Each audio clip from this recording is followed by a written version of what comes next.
بسم الله الرحمن الرحيم رب زدني علما. So the next thing, we'll be moving on with some B class examples. Like in the previous topics, we have seen some of the C class examples with FLSM, and also we got an idea about how the networks are differentiated based on the subnet mask changes. So let's go with some higher requirements with a range of 1000. So in the B class, we'll be using an example with a requirement of 1000 hosts. So again, the same formula, 2 to the power of h minus 2 greater than equal requirement. So as per my requirement, I cannot go with exact 1000 requirements. So the possible size is 1024 based on 2 to the power 10 value. So in that, two addresses we cannot use. As I said, it will be for network ID and the broadcast ID. So the first and the last IP addresses cannot be used in general, which means total valid addresses will be 1022 addresses. Based on this, in the B class by default, we have 2 network portions and 2 host portions. We know that by default there are 16 network bits and 16 host bits, and the default subnet mask will be 255.255.0.0. So which means 2 network and 2 host. So if you write the same thing in binary, this is the default format. But as per our requirement, we just need only 10 host bits. So how many required host bits? I just need only 10, which means I'm going to use only 10 host bits. Host bits, I'm going to use only 10, which means 8, 9, 10. And the remaining bits, we are going to convert them into network, like 1, 2, 3, 4, 5, 6. So 6 bits gets converted. So which means it will be 8860, the number of network bits. Take the same thing, required host bits are 10 and the converted will be 6. So which means these 6 bits will get converted, 1, 2, 3, 4, 5, 6. Now based on this will be 8860. So total bits will be 16 plus 6. Already there are 88 network, and additionally 6 are added. So it becomes 16 plus 6 / 22. That is your total network bits. And based on this, the subnet mask will be, if you add 8 bits, the subnet mask will be 255. If you add 6 bits, so 6 bits if you add, the equivalent is 252. 252.0.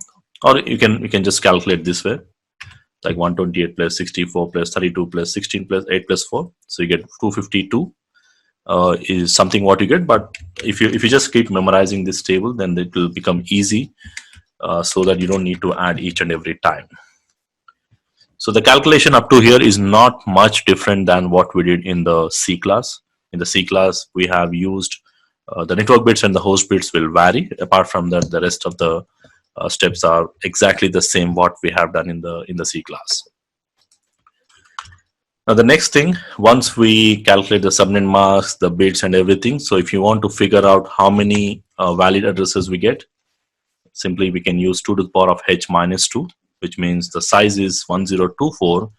In that, 2 addresses we cannot use for network ID and the broadcast ID. So the maximum host in the future, I can connect up to 1022 hosts.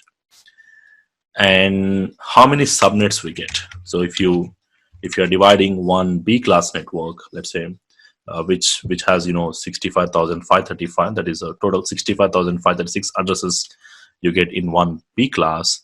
So if you're dividing them in 1000, like 1024 each size, so approximately you get 64 subnets. So 64 subnets, each subnet is a size of 1024, so it goes 65,536. So either you can go this way, you can divide like this, but again I generally go with the easy method. So the easy method is you just simply use 2 power of n, that is your converted network bits, how many extra bits converted apart from the default.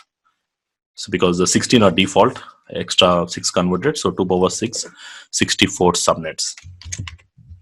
So this is specific to FLSM again. In FLSM, we can tell exact how many subnets we get if you are dividing your network based on this requirement. Now the next thing is the range. Now the range is written based on 2 to the power of h value. Now writing the range is completely based on the size of the network. Now here the size of each subnet Each network is 1024. So if I take any B class example, like if you take 172.16 subnet I'm using here, it can be any two portions. So we'll be starting with 0.0 is the first address. So we'll start with 0.0, and then we go on right 0.1, 0.2, 0.3, 0.4, 5, 6 up to 0.255. So I cannot go and write 0.256. That's not possible because 255 is the last number. So the last number in the IP address is only 255. But if I'm writing this complete 0.x block, so I'm writing the entire 0.x block, so I'm getting how many addresses here? Only 256 addresses. But my range or my size of my network is not 256, it's more than 256, 1024. So which means you need to continue the range. So the continuation for this range is not 256, instead it is 1.0. So once you finish this 0.x block, so we'll be writing 1.x block. The first two portions can be anything. So which means we will be continuing and writing 172.16 1.0, 1.1, 1.2, 1.3 like that up to 1.255.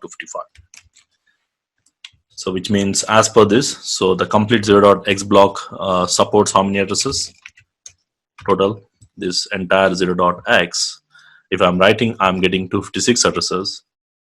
And if I'm writing the entire 0.1.x, the next one, x means any number from 0 to 255, we are getting 256 addresses. So total becomes how much? 512. It's not sufficient, so we need more addresses. So the continuation will be writing as 2.x. So we'll write the complete 2.x, 2.0, 2.1 till 2.255. Again, we get 256 addresses in this block. So each I generally refer as a block because each block is having around 256 addresses starting from 0 to 255.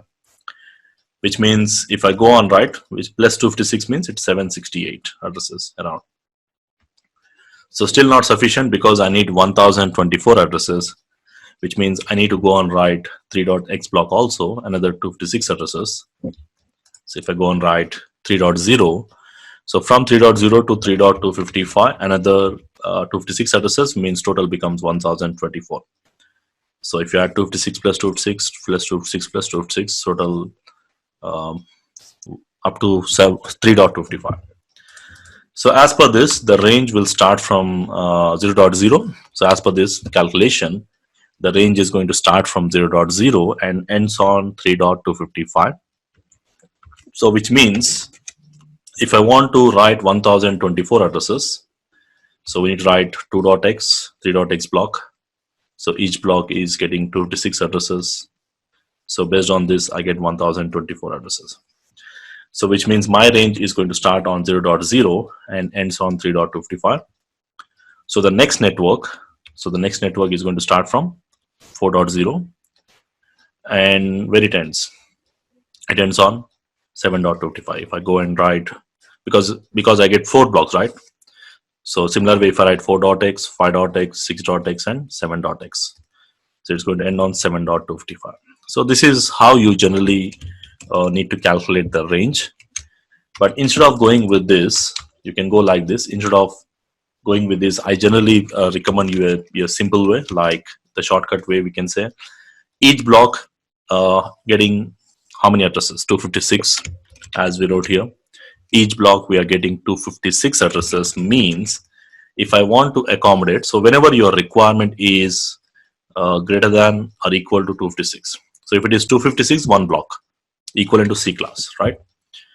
But if your requirement is more than 256, means it can be 512 or it can be 1024 or it can be 2048, whatever. So then you generally can go in terms of blocks.